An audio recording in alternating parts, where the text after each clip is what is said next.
So in my recent Javi Guerra analysis video, which will be linked in the eye above, I spoke about the central midfielder that I think Manchester United should sign instead, who is around the same age, same price, same style of central midfielder, but superior in most areas, has Premier League experience and also not just higher potential than Javi Guerra, but also someone who I would regard as a top shelf talent, capable of developing into one of the best central midfielders in world football. And that is Southampton's just recently turned 21-year-old Portuguese midfielder, Mateus Fernandes. See, from the eye test statistical analysis, and also looking tactically at what United would need from a new central midfield signing, I think Mateus Fernandes ticks all of the boxes and would be a superior signing to Javi Guerra. I mean, just statistically, if we plot some defensive metrics against ball carrying metrics, whilst comparing every midfielder under 23 in Europe's top 7 leagues, you can see that whilst Javi Guerra isn't ranking terribly on any of these graphs, Mateus Fernandes not only sits higher for pretty much all of them, but also stands out from the rest of the pack, consistently sitting as one of the players closest to the top right area of the graphs. And in just a minute, when I compare Mateus Fernandes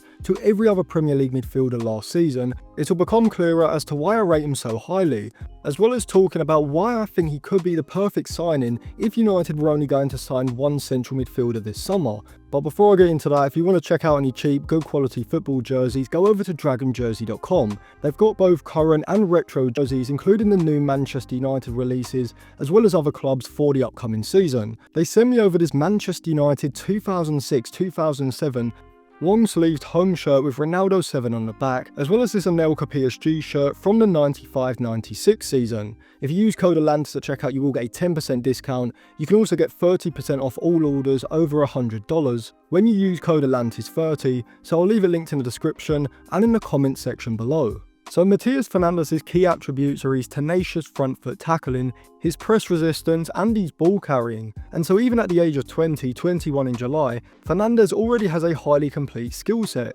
He's able to move out of the midfield line in order to engage an opposition player receiving the ball, and when confronting the player, his tackling technique is very good. Whether it's a robust standing tackle or a crunching sliding tackle, Fernandes can do both. And this defensive ability can be seen statistically, as this season in the Premier League, when compared against all other midfielders in the league, Fernandes ranked between the 85th and 95th percentile for nearly all of these key defensive metrics, being an extremely high tackler and interceptor. And so this may lead you to assume that Mateus Fernandes is more of a ball winner like Agate. However, his skill set is so complete that in possession, he's arguably just as good. Now in possession, from the eye test, Fernandes clearly has the ball control, fluidity in his movement, and the burst of acceleration to receive the ball to feet in the build-up phase, and with his back to goal under immediate pressure, having the press resistance to be able to swivel and turn out of the pressure before driving the ball forward. He's very good at doing this when an opposition player engages too quickly or in a flat-footed manner, wherefrom Fernandes' ability to feint or drop a shoulder enables him to bypass these sorts of challenges. To me, ball carrying ability is clearly one of his key attributes, though at the moment, as you can see from the possession section of his FB ref report, he isn't yet doing this frequently enough throughout the course of a season, although you would imagine that those metrics would increase significantly if he was to move to a more possession dominant side like Manchester United. Passing wise, you can certainly see that Fernandes has the potential to develop into a deeper lying playmaker, constantly looking to play forward via either carries or forward passes, as well as having the passing range to switch play from deep in order to change the direction of the attack. However, I would like to see him develop his incisive passing, particularly developing more of a disguised technique that we see with players like Lamine Camara, Hayden Hackney or Angelo Stiller, in order to make him more efficient when it comes to threading passes into players between the lines. Despite this, however, the passing section of his FB ref report does look incredibly promising, arguably better than his take-ons and carries, as he ranks in the mid-80th percentiles for his medium passes completed, as well as the percentage rate, his long passes completed, and also his passes into the final third, attesting to the fact that Fernandes can be a multifaceted ball progression threat from a deeper midfield area, having both the ball carrying and the progressive passing in his game. Like I've said with the other players on this list, I think Fernandes' potential is elite, as like Bruno Guimaraes, he has also shown the ability to break into the box from deep and finish astutely from shooting positions in and around the box, which alongside the expected development of these incisive and disguised passing would give Fernandes as complete a skill set as you could possibly want from a central midfielder in Ruben Amorim's midfield double pivot. Now at the moment, I don't think he's as creative as someone like Hayden Hackney in terms of his passing between the lines and his ability to release runners in behind with through balls, but he is more industrious, physical, and a level above defensively compared to the Borough man. And I'd also argue that he's probably more press resistant as well. The fact that he also ranks in the 98th percentile for the percentage of aerial duels he's won adds further weight to my perception of Fernandez having an almost complete skill set already at the age of 20. For £30 million, I think he's definitely someone that I would consider for Manchester United as an alternative to either Ederson or Thuram, as well as even Hayden Hackney or Lamine Camara because of how complete his skill set is. He's another player who I think has elite level potential, and I think within the next 1 to 3 seasons, if he does stay in England, he'll likely be regarded as one of the best central midfielders in the Premier League. I'd probably put Mateus Fernandes as my third choice option behind Ederson and Thuram, valuing him between 28 to about £32 million.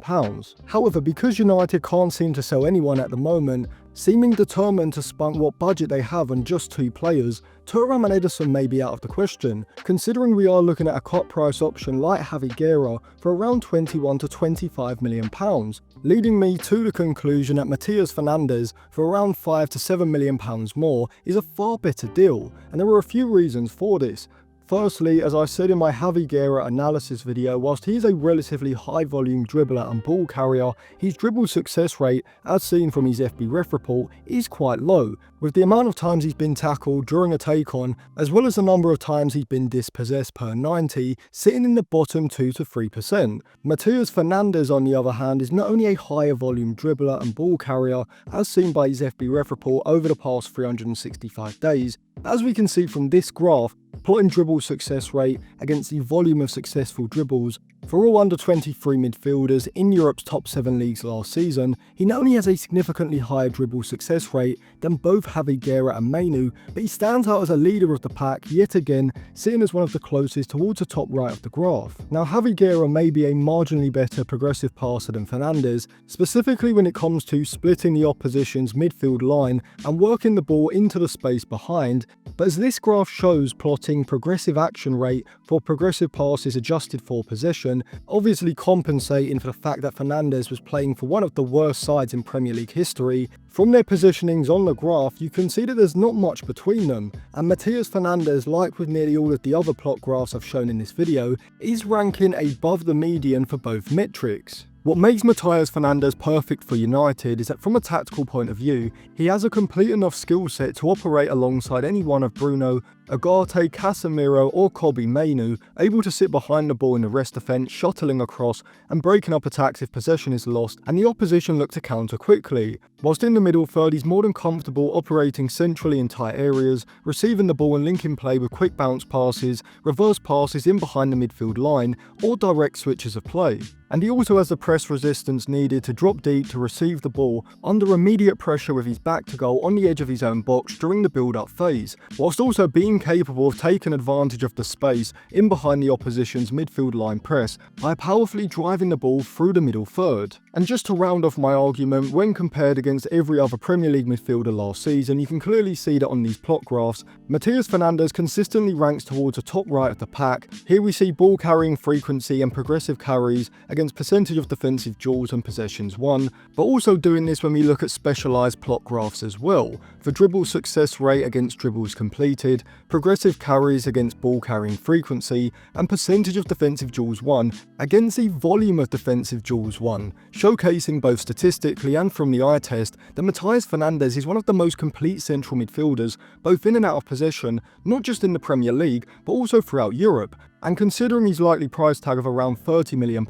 I think that makes him the ideal alternative option to Ederson for Ruben Amorim's midfield double pivot. So let me know who you prefer out of Mateus Fernandes and Javi Guerra in the comments section below, and if you want to check out any cheap, good quality football jerseys, go over to dragonjersey.com. You can use code ALANTIS at checkout for a 10% discount. I'll leave it linked in the description and in the comment section below. And if you want to check out any more plot graphs or read any of my articles, you can get a 7-day free trial to sign up to my Patreon, so I'll leave that linked on the end screen now.